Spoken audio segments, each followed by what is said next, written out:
तुम्हाला एक गोष्ट सांगते. एक श्रीमंत शेतकरी होता आणि त्याच्या घरी एक मजूर नेहमी काम करायचा. तो हाजरीने काम करायचा बरं का नेहमी. पण हाजरीने काम करायचा आणि या जो घरमालक होता त्याला फिरायला त्याच्या मागे कसं काम करतोय बघायला पण कंटाळा यायचा. मग याने काय केलं, त्याला ती शेती बटाईनं दिली.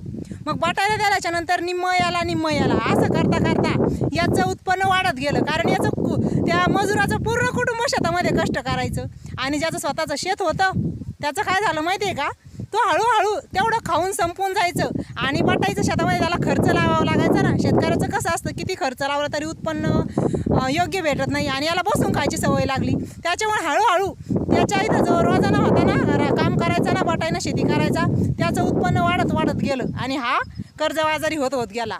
मग काही दिवसांनी यानेच त्याचं शेत विकत घेतलं आणि आता अशी परिस्थिती झाली आहे की याला कष्ट करायची सवय नाही. तरी तो म्हणतोय की मी आता काय करतो माहिती आहे का, तुझ्या शेतात कामाला येतो. पण याने सांगितलं नाही, आम्ही आमचं करून घेतो, कारण की आम्हाला कष्ट करायची सवय ना.